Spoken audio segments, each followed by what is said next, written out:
जय श्री कृष्ण।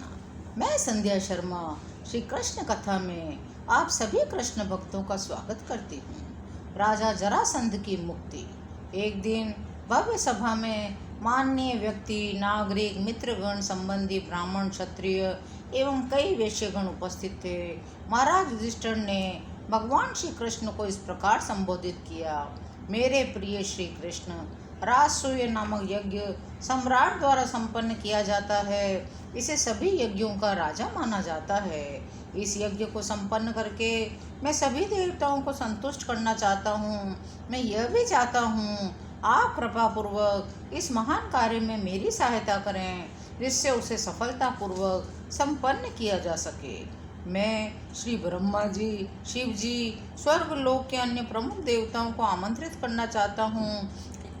मैं यह प्रमाणित करना चाहता हूँ कि आप श्री भगवान हैं और प्रत्येक व्यक्ति आपका दास है। जो व्यक्ति पूर्ण रूपेण कृष्ण भावनामृत में आपकी सेवा में संलग्न हैं, जो व्यक्ति केवल आपका चिंतन करते हैं अथवा जो आपके सम्मुख प्रार्थनाएं अर्पित करते हैं, वे विशुद्ध आत्माएं हैं। हम आपके चरण कमलों में पूर्णतया समर्पित हैं। आपकी कृपा से आपको व्यक्तिगत रूप से देख पाने के लिए हम बड़े भाग्यशाली हैं। इसका अर्थ यह नहीं है कि आप कृष्ण भक्त के पक्षपाती हैं, अभक्त के प्रति उदासीन हैं। आप तो सभी के लिए समान हैं। यह आपकी ही घोषणा है। आप एक व्यक्ति का पक्षपात करके दूसरों से उदासीन नहीं हो सकते, क्योंकि परमात्मा के रूप में आप सभी में विद्यमान हैं। प्रत्येक व्यक्ति को उसके सकाम कर्मों का फल देते हैं।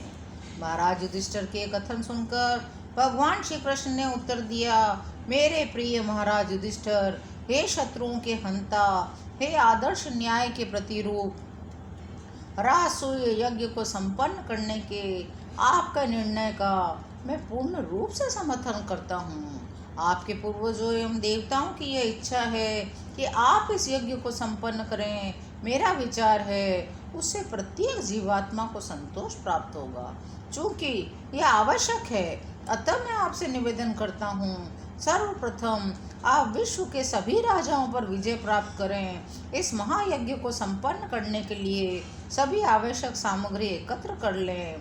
मेरे प्रिय महाराज युधिष्ठिर, ब्रह्मांड के तीनों लोकों में शक्तिशाली देवताओं सहित ऐसा कोई नहीं है जो मेरे भक्तों को इन 6 ऐश्वर्यों में पराजित कर दे। ये 6 ऐश्वर्य इस प्रकार हैं: धन, शक्ति, प्रतिष्ठा, सौंदर्य, ज्ञान तथा वैराग्य। जब इस प्रकार श्री कृष्ण ने महाराज युधिष्ठिर को प्रोत्साहित किया तो महाराज का चेहरा दिव्य आनंद से खिलते हुए फूल की भांति चमक उठा। उन्होंने अपने छोटे भाइयों को प्रत्येक दिशा में सभी राजाओं को पराजित करने का आदेश दिया। भगवान श्री कृष्ण ने विश्व के नास्तिक दुष्टों को दंड देने और अपने निष्ठावान भक्तों की रक्षा करने के उनके महान कार्य को पालन करने की शक्ति प्रदान की।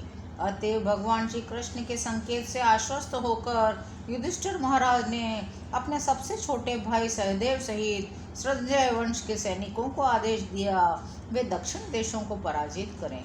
नकुल को उन्होंने पश्चिमी दिशा के राजाओं को पराजित करने का आदेश दिया। केकय देश के सैनिकों को अर्जुन के साथ उत्तरी दिशा के राजाओं को हराने का आदेश दिया और भीमसेन को मद्रास के सैनिकों को आदेश दिया कि वे पूर्वी दिशा के राजाओं पर विजय प्राप्त करें।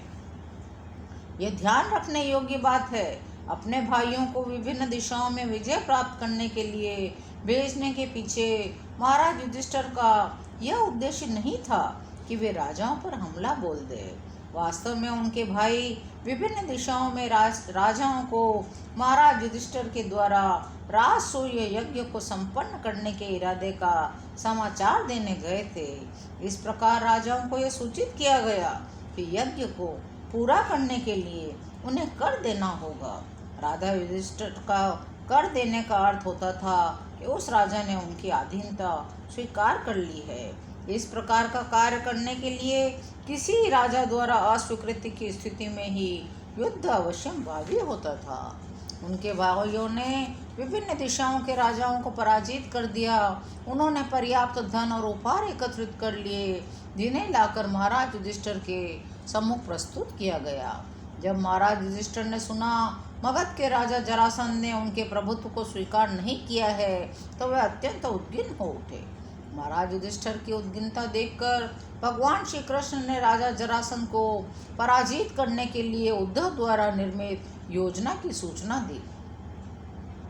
भीमसेन, अर्जुन तथा भगवान श्री कृष्ण जरासंध की राजधानी गिरिव्रज के लिए ब्राह्मणों के वेशभूषा में एक साथ निकल पड़े।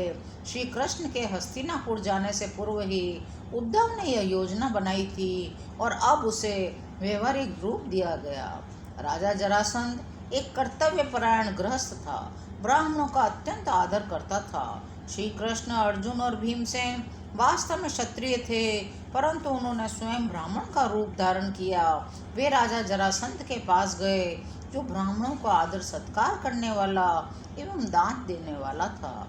ब्राह्मणों की वेशभूषा में भगवान श्री कृष्ण से राजा से कहा, हम आप श्रीमान की महिमा की जय जयकार करते हैं।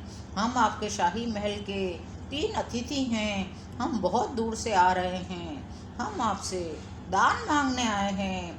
हमें आशा है आप हमें वह सब कुछ देंगे जो हम आपसे मांगेंगे।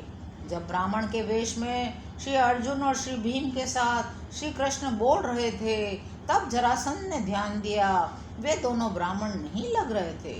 धनुष उठाने की वजह से उनके कंधों पर दबाव के निशान थे। उनके शरीर बड़े सुडौल थे। उनकी वाणी गंभीर एवं प्रभावशाली थी। उसने निष्कर्ष निकाल लिया, ये ब्राह्मण नहीं हैं, अपितु क्षत्रिय हैं। परंतु किंतु वे ब्राह्मणों की भांति भिक्षा मांगने उसके द्वार पर आए थे। अतः उसने निश्चय किया, उनके क्षत्रिय होते हुए भी वह उनकी इच्छाओं की पूर्ति करेगा। उसने सोचा, मैं उन्हें कुछ भी देने के लिए तैयार हूँ। अब यदि ये मुझसे मेरा शरीर भी मांगेंगे तो भी उसे देने में जरा भी नहीं हिचकूंगा। इस संदर्भ में वह बलि महाराज के विषय में सोचने लगा। ब्राह्मण के वेश में विष्णु जी बलि के सम्मुख प्रकट हुए थे। उसका सारा ऐश्वर्य और राज्य छीन लिया था।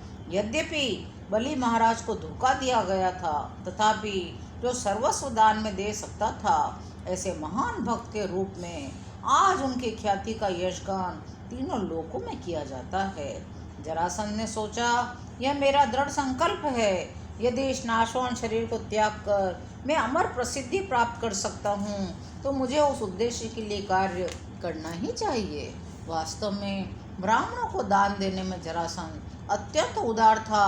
वह कहने लगा, मेरे प्रिय ब्राह्मणों, तुम मेरे पास से जो चाहो वो मांग सकते हो। तुम चाहो तो मेरा सिर भी ले सकते हो। मैं उसे देने के लिए तैयार हूँ। श्री कृष्ण ने जरासंध से कहा, प्रिय राजन, कृपया ध्यान दीजिए। हम वास्तव में ब्राह्मण नहीं हैं, नहीं हम धन धान्य मांगने आए हैं। हम क्षत्रिय हैं और आपसे एक द्वंद्व युद्ध की मांग करने आए हैं। आशा है आप हमारे प्रस्ताव को स्वीकार करेंगे। यहाँ पर पांडु के द्वितीय पुत्र भीमसेन और तृतीय पुत्र अर्जुन भी उपस्थित है। मैं तुम्हारा पुराना शत्रु और पांडवों का भाई कृष्ण हूँ। जैसे ही भगवान श्री कृष्ण ने अपनी वास्तविकता बतलाई, राजा जरासंध जोर जोर से हंसने लगा और चिल्लाकर कहने लगा, मूर्खों, यदि तुम मुझसे लड़ना चाहते हो तो मैं तुम्हारा निवेदन स्वीकार करता हूँ, परंतु कृष्ण, तुम तो कायर हो। तुम तो मुझसे लड़ते समय घबरा जाते हो और अपने शहर मथुरा को भी छोड़कर भाग गए थे। जहाँ तक भीमसेन का प्रश्न उठता है, यह मुझसे लड़ने के लिए उपयुक्त प्रतिस्पर्धी है। राजा जरासंध ने तत्काल एक बहुत भारी गदा भीमसेन को दे दी। स्वयं ने एक गदा ले ली और युद्ध करने के लिए दोनों शहर की सीमा से बाहर आ गए। भीमसेन और राजा जरासंध युद्ध करने में संलग्न हो गए। शक्तिशाली गदाओं से बिजली के समान वे जोर जोर से एक दूसरे पर वार करने लगे। वे दोनों ही युद्ध के लिए उत्सुक थे। वे दोनों ही गदाओं से युद्ध करने की कला में सुनिपुण थे। आज की कथा यहीं विराम लेती है। शेष अगले अंकों में। यदि आपको श्री कृष्ण कथा सुनने में आनंद आ रहा हो तो चैनल को लाइक, शेयर और सब्सक्राइब कीजिए। कमेंट में जय श्री कृष्णा अवश्य लिखिए। जय श्री कृष्णा।